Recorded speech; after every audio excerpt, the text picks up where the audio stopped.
Hello दोस्तों, कैसे हैं आप। स्वागत करते हैं आज एक नए वीडियो में। दोस्तों, आज इस वीडियो में जानेंगे हम कि एक विश्वासी के जीवन में हमेशा मुसीबतें क्यों आती हैं। अब उसके अलग अलग तरीके से बहुत सारी रीजन है, तो हम जानेंगे इस बाइबल के वचन से। तो दोस्तों, वीडियो में बने रहिएगा। दोस्तों, 1 यूहन्ना अध्याय 5 के 19 में लिखा है, हम जानते हैं कि हम परमेश्वर से हैं और सारा संसार उस दुष्ट के वश में पड़ा है। दोस्तों, हम सभी जानते हैं कि ये दुनिया जो है ये शैतान के बस में है। हम जब भी उसके विरोध में कुछ करेंगे तो वो हमारी सताव तो करेगा ही। अब इस दुनिया में मसीही लोग हैं ही कितने, मुश्किल से 8 या 10%। उनमें से भी कुछ ही लोग ऐसे होंगे जो सच्चे मन से मन फिराव किए होंगे, परमेश्वर को अपना जीवन समर्पण किए होंगे। नहीं तो बाकी तो सब वही हैं जैसे अन्य धर्म है, अन्य रीति रिवाज है।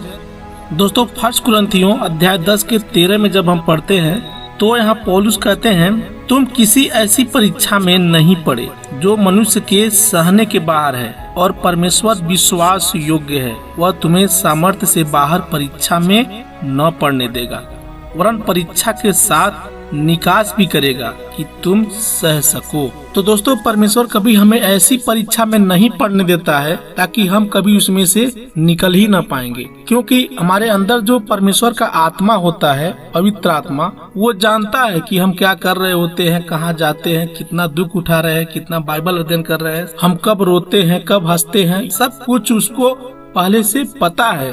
तो परमेश्वर एक मसीह विश्वासी के अंदर पहले से जब खुद मौजूद है तो वो आपको कभी ऐसी परीक्षा में नहीं पड़ने देगा जहां पर आप मुसीबत में पड़ जाएं। अगर आप किसी मुसीबत में पड़ भी गए हैं तो परमेश्वर आपको उससे बाहर निकाल देगा। अब कोई मसीह विश्वासी जब भी कोई मुसीबत में पड़ता है, किसी गंभीर कठिनाई में पड़ जाता है, तो उसके छोटी सी दिमाग में संदेह होने लगता है। यहाँ यशायाह 55 के 8 में परमेश्वर का वचन कहता है, क्योंकि यहोवा कहता है, मेरे विचार और तुम्हारे विचार एक समान नहीं है, न तुम्हारी गति और मेरी गति एक सी है, क्योंकि मेरी और तुम्हारी गति में और मेरे और तुम्हारे सोच में आकाश और पृथ्वी का अंतर है।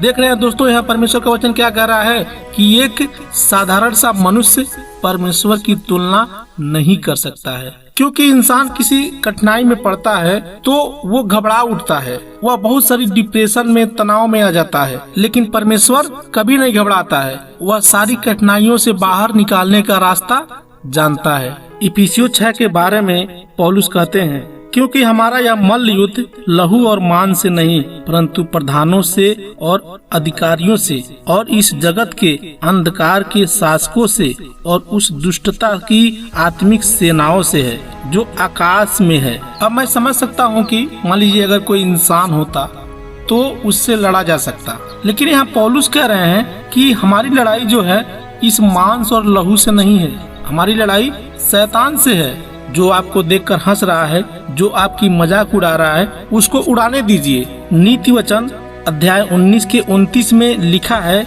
ठट्ठा करने वालों के लिए दंड ठहराया जाता है और मूर्खों की पीठ के लिए कोड़े हैं। तो जो ठट्ठा कर रहा है हमारा, उसको ठट्ठा करने दीजिए, वो जो है उसका न्याय परमेश्वर करेगा। क्या प्रभु यीशु पर मुसीबत नहीं आई थी? प्रभु यीशु मसीह के चेलों पर मुसीबत नहीं आई थी? उनके मुसीबतों से बढ़कर आपका मुसीबत कुछ नहीं है।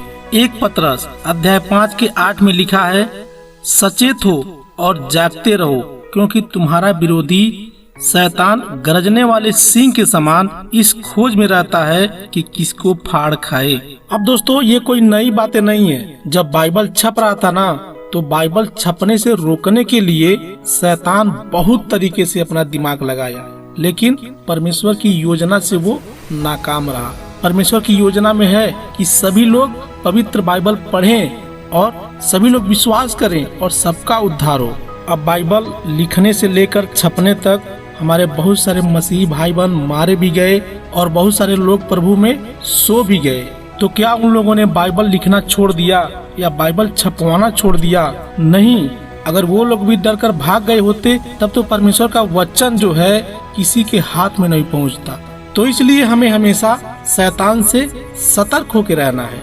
कभी कभी हमारे परिवार के लोग भी हमारा विरोध करते हैं कि तुम ऐसा कैसे कर सकते हो, तुम्हारे इतने सारे देवी देवता हैं, इतने सारे भगवान हैं, तुम अपने भगवान को छोड़कर किसी दूसरे भगवान को क्यों मान सकते हो। इस तरीके से हमारे मम्मी डैडी हुए या हमारे परिवार के कोई भी सदस्य हुए, हमारे भाई बहन हुए, वो भी हमारी विरोध करते हैं। अब दोस्तों मैं एक बात बताना चाहता हूँ, शायद आप विश्वास करें या ना करें, लेकिन जब मैं मसीह में नहीं था तो मैं यही जानता था कि ये जो जितने भी प्रीचर हैं या जितने भी विश्वासी लोग हैं ना, ये लोग अपना एक ईसाईयत धर्म बनाने की कोशिश कर रहे हैं, यानी अपने धर्मों में और अधिक से अधिक लोगों को इकट्ठा करने की कोशिश कर रहे हैं। मैं यही सोचता था कि ये लोग सबको ईसाई बनाना चाहते हैं, लेकिन बात ऐसा नहीं है दोस्तों। बात ये है कि एक मसीही जो होता है उसका सबसे पहला संबंध परमेश्वर से होता है, उसके बाद ही सारे रिश्ते नाते आते हैं। अब जाते जाते मैं आपको एक खास बात बताना चाहता हूँ कि एक सच्चे मसीही का जो बेटा होता है ना, अगर कहा जाए तो सचमुच का उसका बेटा नहीं होता है। उसका बेटा वो तब बनता है जब उसने भी अपने बाप की तरह अपने पापों से मन फिराकर सच्चे परमेश्वर से क्षमा मांग लेता है और वो अपना जीवन परमेश्वर को समर्पण कर देता है। तब उस बाप और बेटे का संबंध जो है ना और गहरा हो जाता है। नहीं तो बाप ठहरा एक मसीही और बेटा जो है वो दूसरी लाइन पे भटक गया तो कभी वो उसका बेटा नहीं हो सकता है। हाँ, सांसारिक नजरिए से तो हो सकता है, संसार के देखने में तो वो कहेंगे कि ये फलाने का बेटा है, फलाने का बेटी है, लेकिन वो परमेश्वर के देखने में नहीं हो सकता है। तो दोस्तों आज के लिए बस इतना ही। आशा करता हूँ कि वीडियो आपको अच्छा लगा होगा। यदि आपने अभी तक हमारे चैनल को सब्सक्राइब नहीं किया तो सब्सक्राइब कर लें। मिलते हैं फिर अगले वीडियो में, तब तक के लिए आप सबको जय मसीह की दोस्तों।